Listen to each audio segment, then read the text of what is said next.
Race number 6 is the first leg of the 6 Up. It's also the first of our feature races on Sunday. The Sha Tin Vase, Group 3 over the 1,200 metres, is run under handicap conditions. Headed by Little Giant, third last time out in the Chairman's Sprint Prize behind Beat the Clock. Wishful Thinker, back from Dubai, is a four-time winner this season. Gunnison goes up in class off the all-weather behind Fortune Booth last time out. California Fortune will roll from barrier 4. Born in China is out. Full of Beauty, who's won 5 times this season, runner-up on the other 2 occasions.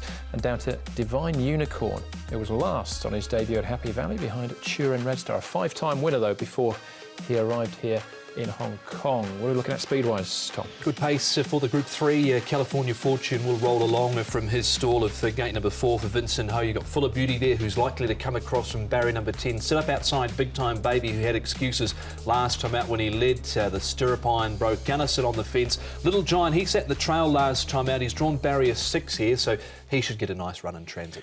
All right, let's have a look at Little Giant, who heads the ratings. 121 after his third behind Beat the Clock in the Chairman's Sprint Prize.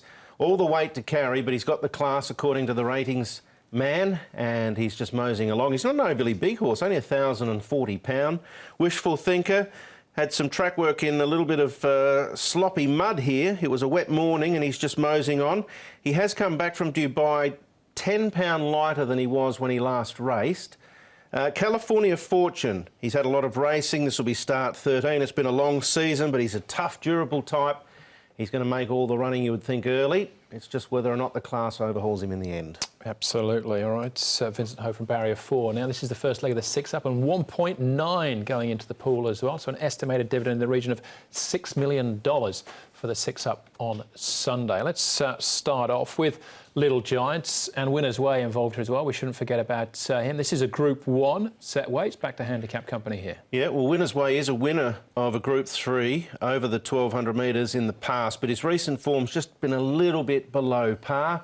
Little Giant, on the other hand, is still on the upward spiral, Tom. I thought this was an excellent run from him. He's trying to chase down Ratton and also Beat the Clock there. You can see Santa Ana lane out wide. He stayed on pretty well here, and we can't forget his terrific race in the international sprint as well. I thought it was a great effort behind Mr. Stunning. David Hall's done a good job to keep this horse sound. Yeah, if this was set weights, he'd be winning for sure, but it's not. It's handicap. That's the only little negative for me, is the big weight. All right, he will be giving plenty of weight his way to Full of Beauty. John Size has 2 runners in the race, Gunnison as well, but speaking with Ed, starts off with Full of Beauty.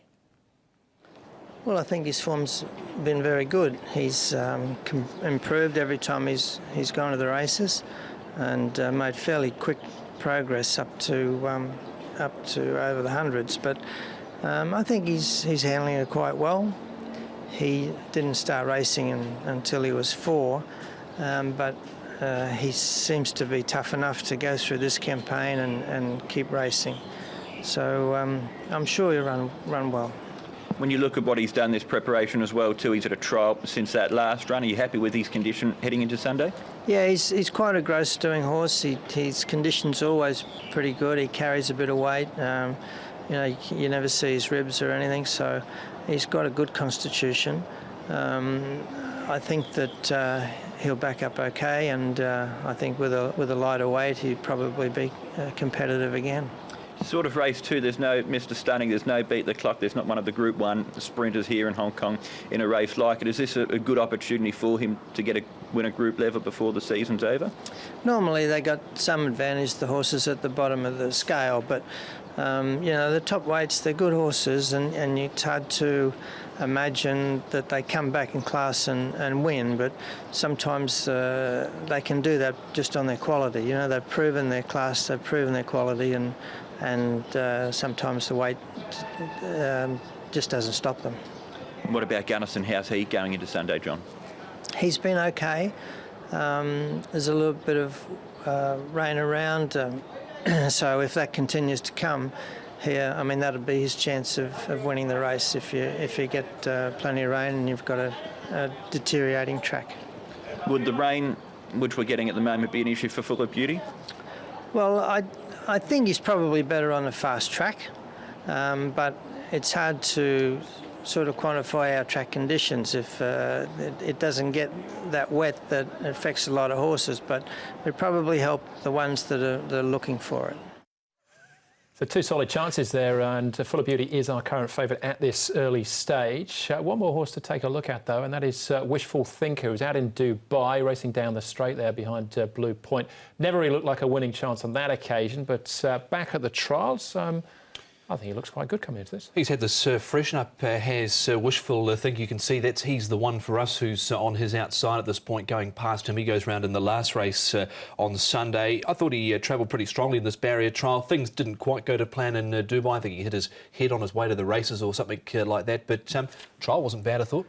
Yeah, trials are trials and races are races. Southern Legend on the inside of him there. I've got a lot of respect for Wishful Thinker, but I'm just going to sit on the fence with him. These horses that come back from Dubai sometime, I've seen it over the years, they just lose a length or two in condition when under race pressure, and maybe that might be the situation with Wishful Thinker. He has got a big weight to carry.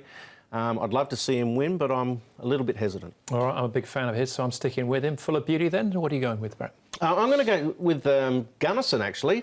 Take a little chance with him at an each-way price, because I've got little question marks alongside of the 3 underneath him there. Little Giant's the class, but he's got the weight.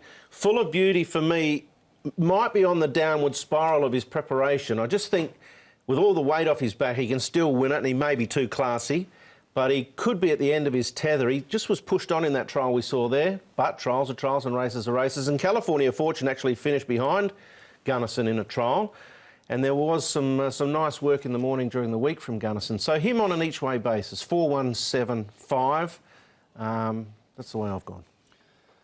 Righto, Little Giant for me. I know he's got a lot of weight to carry, but he's been behind some class Group 1 horses. Mr Stunning, Beat the Clock, Beauty Generation in his form line as well. I think he can win this. 7 Full of Beauty, lighter weight this time round for him. Wishful Thinker goes in, and Gunnison my next best. I think those are the 4 to play round, 1, 7, 2 and 4. Yeah, well, 2 and 1 is Mike Cornella as well, right at the top there. Wishful Thinker, Karis Teaton from barrier 7. He'll do for me. All right, that's race number 6.